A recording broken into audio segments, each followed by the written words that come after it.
Just because your catchphrase is "I'll be back" doesn't mean you'll always be able to return. You're watching Beyond the Trailer's review of The Last Stand. Got a cartel with heavy firepower headed towards the border. And there's a strong chance they're coming your way. I've seen enough blood and death. I know what's coming.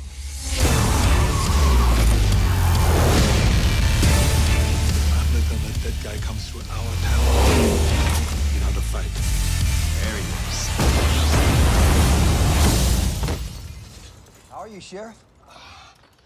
Old. Yes, the Governator had always intended to return to Hollywood, but little did he know that on the eve of that return, he would join the ranks of the movie stars that came up with him in the 1980s and 90s, all of them rocked by personal, career-derailing scandal.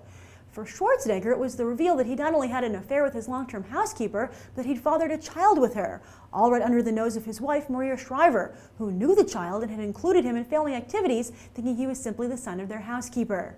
Not only did Schwarzenegger's marriage to Shriver immediately implode, but the audacity of the affair, a lie that carried on for over a decade, was a tough nut for the public to swallow.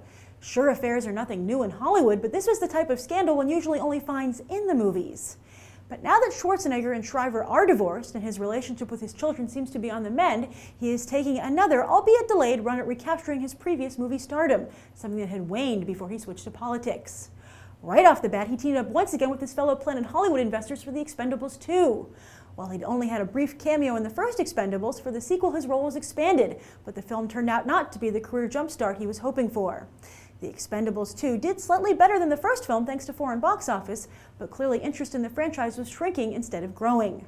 But no one can deny that Schwarzenegger is a hard worker, and he has 3 films set to go, and with each one he is experimenting with his image. In 2014's 10, from Training Day's David Ayer, he's thugged himself out to play a crooked DEA agent with a Cupid doll haircut. Then for September's The Tomb, he goes gray to star opposite Stallone as they plot a prison break. And right now for The Last Stand, Schwarzenegger is doing his best Clint Eastwood impression as a gritty, grumpy senior citizen who shows the youngins he's not to be underestimated. The flick is directed by hot South Korean director Kim Jae-woon in his Hollywood debut and co-stars Johnny Knoxville. I don't know, if Schwarzenegger is willing to give Knoxville a chance, should we give Arnold a second chance? Let's find out if he is indeed back, or at least on his way. Johnny Knoxville and Arnold Schwarzenegger. Ridiculous team-up or pure genius? Somewhere in the middle. Pure genius. Really? Yes, I enjoyed it. How was the movie? Good. Good? Did you like it? It was completely action movie. How do you feel about Arnold Schwarzenegger after what happened with his personal life? You know, the affair that he had. Does that change how you feel about him at all? I thought the movie was a good movie for him. I'm not one of those people that really hold actresses' personal life against them. Well, This was a doozy, though. Yeah. Yeah. I mean, someone like Lindsay Lohan, that's different. But in Arnold's case, no, I don't really hold it against him. His own business, Yeah, right? yeah, yeah. How did he do here?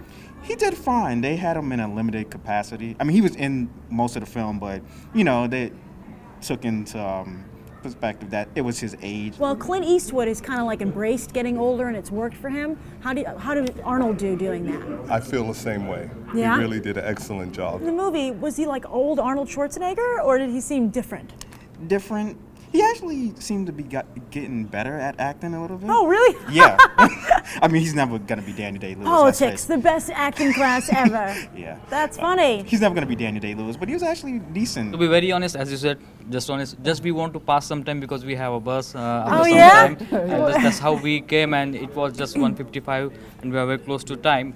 And luckily So- we get into, but Was it a stroke of luck, right? Yeah, it was a stroke of luck. Should someone pay to see this in a theater, or should they wait to rent it, or get in a matinee? What do you think? I would say it's more in a matinee rental kind of place. It's not as good as the best of Arnold. It's not Terminator 2, but it's better than Yeah, that's the best. Yeah, but it's better than The Sixth Day. So. Oh, okay, good. And eraser and stuff like that, right? So, I like Eraser. oh, okay. You know you're Arnold, though, so that's Yeah. awesome. So what would you give the film on a 1 to 10? I would give it a 9. I would give 9. 9? For sure. Yeah. Okay, good. You too? Yeah. I would say about a 7. So as you can see from all 3 movie reviews this weekend, it's all about pleasing your core demographic, which The Last Stand does, as audiences overall give the film an 8.5.